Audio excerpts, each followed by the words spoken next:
Tervepä terve! Taas ollaan ihanan suomen kielen parissa. Kokeilut on nyt kokeiltu ja kiitoksia vaan kaikille, jotka jätti niitä kommentteja sinne kommenttikenttään ja oikeastaan ihan hyviä kommentteja olikin siellä kentissä ja nytpä mie tiedän, että miksi mie tätä hommaa taas teen.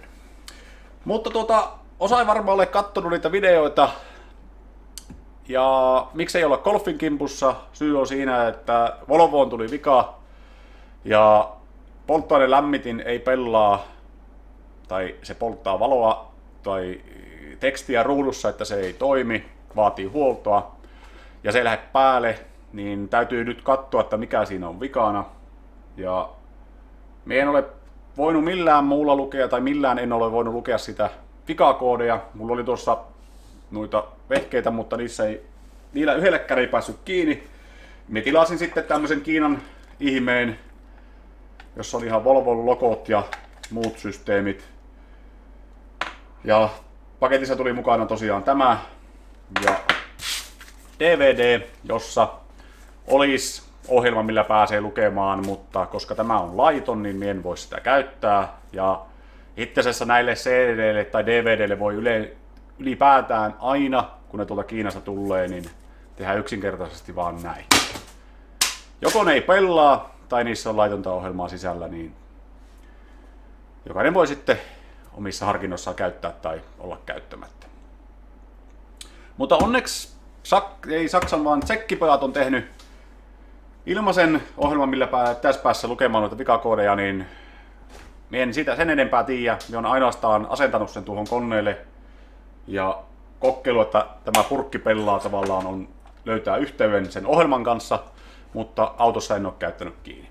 Mutta tarkoitus oli siis tällä kertaa katsoa, että saadaanko me selville, että mikä siinä Volvossa mahdollisesti siinä polttoaineen lämmittimessä on sitten niin vikana. Mutta ei siinä, lähdetäänpä katselemaan. No niin, katsotaanpa. Tämmöisiä se meille näyttelee tuo Volvon näyttö. Se sanoo, että parkkivarmare serveerinkiä pitäisi suorittaa. Niin. Ja mikä mahtava puoli tuli tässä, kun löin oven kiinni, niin meillä ei aukea enää ovi. Tämäkin täytyy nyt sitten katsoa, että mikä sieltä meni rikki. Tuo käsiin koko paska. No niin, ja sitten OPD-portti pitäisi ilmeisesti olla jossain täällä. Siellä se olisi. No se sinne. Nui. Miehän voisin tietenkin käyttää tuota ruutunauhoitusta, mutta mulla nyt ei ole tässä sitä käytössä.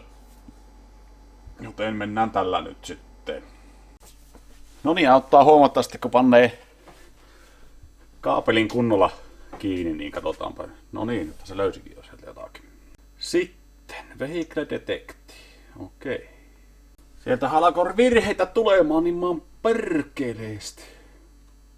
Intake runner positioni. Tuo me tiedän, tuo on ollut vika, siellä on ollut kokonaan puuttunut systeemit. Flame interruption during the normal operation. Component failures, performance or incorrect operation, control module. Circuit voltage below. Glow pluggiakin se sanoo. Print report. Saadaan tätä reporttia ulos. Joo, meni hankalaksi. Ja klokki on behind taasen. I want internet time, thank you. Anteeksi, puhuin englantia. No niin, saatiin printeri asennettua. Minä nyt tulostan tuonne paperille, kun minä ei jaksallakaan tulostamaan tai asentamaan PDF-tulostinta, kun tämä on Windows 7 ja tässä ei ole sitä vakiona. Air quality sensorista, tuo joo, ei mitään hätää. Clear all DTCs. Kaikki koodit pois ja katsotaan sitten mitä jää jäljelle. Mitä tulee kun käypy ajamassa. Sen verran jää jäljelle vielä. Left front window, general failure information. Left mirror heater output. No se on ihan normaali, se on rikki. Peili on rikki. No niin, vikakoodit on nollattu ja tsekkipoikkien ohjelma toimii oikein hyvin. Eli sillä näki vikakoodit ja sillä pystyy koodaamaankin tuota autoa. Eli se on semmoinen ilmainen, millä pystyy ainakin nuo vikakoodit nollaa ja näkee siis kaikki. Käyttää kopio Kiina Dise palikkaa. D5T5.com, se taisi olla. Volvo Dash tai V-Dash, kumpi se nyt olemassa on. Se, mikä se virallinen nimi nyt on. Mutta mielen noista vikakoodeista sen enempää tässä nyt alaa murehtimaan, koska minä nyt ne nollasin ja minä katon sitten seuraavan kerran, kun yrittää käynnistellä lämmitintä, että mitä sieltä tulee. Jos se nyt, tai siis seuraavan kerran, kun se menee vikatilaan, niin sitten katsotaan, että mitä koodeja siellä on. Ja koodit tosiaan tulee johonkin, jonnekin kulumaan tai johonkin, että näette, mitä vikakoodeja siellä oli. Niin, ja jos siihen jotakin palikkaa tai jotakin muuta joutuu, minä en noista vehkeistä tiedä yhtään mitään. Mulla on tuo naapurin MacGyveri tuossa, niin se on purkanut muutama kappaleen noita e-pereitä ja vepastoja, sillä on varaosia ja kaikkia mahdollista tuolla tallissansa, niin täytyy sitten katsella, kun tietää, että enäämpi, että mikä siinä mahdollisesti on vikaan. Yksi, mikä voi olla, että vaikuttaa, mutta tuskin vaikuttaa, niin tässä on akku tosi huono ja akun nuo virrat on tosi huonona, että pitää nyt tuo akku kuitenkin jossakin tai lähiaikoina vaihtaa, niin katsoa, että vaikuttaako se tuohon asiaan, mutta epäilen. Luultavastihan siellä jotakin polttopessää tai jotakin muuta varmaan on, tai sitten ohjaakorttia tai muuta on rikki, mutta murehitaan niistä sitten, kun tiedetään vähän enemmän. Mutta ei siinä, leikataan sitten seuraavaan tutkimuskertaan, kun tutkitaan taas lisää. Komento takaisin. Tämä alkoi toimimaan. Se oli vain jäässä. Mutta nyt seuraavaan sitten kertaan. Pari päivää myöhemmin meillä on edelleen samat tekstit tuolla ruudussa ja me kävin hakkeen uuden akuun tuosta paikalliselta liikkeeltä. Siinä olisi usakku ja se olisi tarkoitus nyt laittaa tuonne paikalleen ja sen jälkeen lukea noita vikakoodeja. Mie epäilen, että samat vikakoodit siellä on edelleenkin, mitä siellä on ollut. Se ei ole tosiaan lähtenyt ollenkaan käymään tuo Webasto tässä nytten sen jälkeen. Mutta mie vaihan tuon akuun ja mie nollaan koodit ja sen jälkeen käyn tuossa testaa, jos mie vaan pystyn. Mulla on moottori nyt lämmin, niin mie en tiedä, että saanko mie sen siihen kuntoon. Se oli muistaakseni 46 astetta tai jotakin, että sen pystyy testaamaan tuon, että se lähtee päälle. Niin mie en tiedä, että paljon mulla on nuo nesteet tuolla, täytyy katsoa, että paljon ne on. Ja sitten sen jälkeen testata, että jos se vielä lähteekö se tuon akun jälkeen tai akun vaihon jälkeen toimimaan vai ei, mutta tuskin. Epäilen, että se ei tuosta akusta ole kyllä kiinni, mutta se nähdään nyt sitten kuitenkin.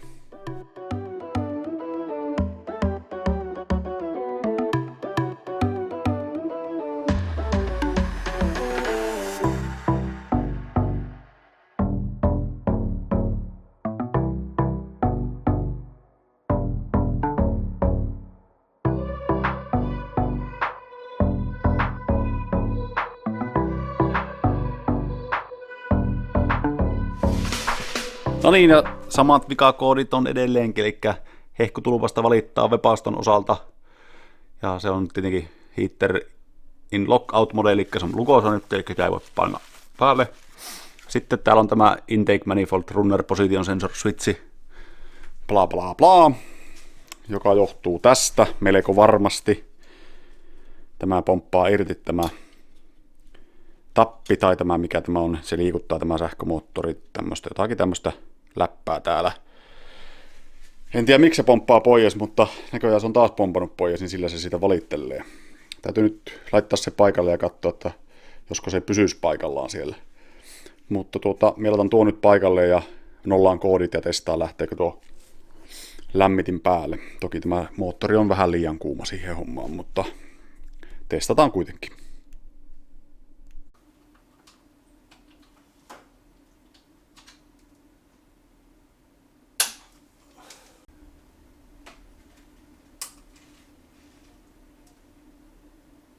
Koska me tätä tänne tehdään vähän sillä lailla, että lämmitetään. Tämä on varmaan jotakin aika lämmönkestävää muovia, niin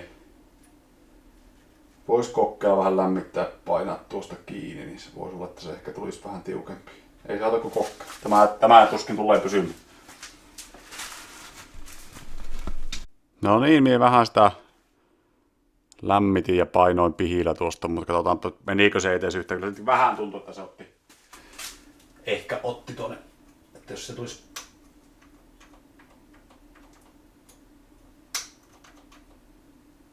En tiedä, että onko se yhtään napakampi, on se ehkä vähän se.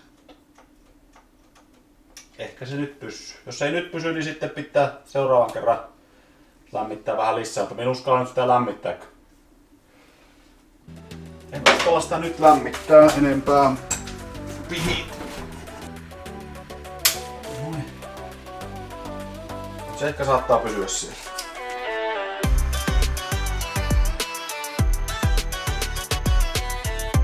No niin, selvisihän se vika, mikä siellä Webaston syövereissä on, kun siihen vähän eri ohjelmilla mentiin kiinni ja päästiin lukemaan Webastoa tarkemmin, niin siellä on käyttötunnit täynnä mitä luultavammin, koska polttoaikaa oli 800 tuntia ja 17 minuuttia.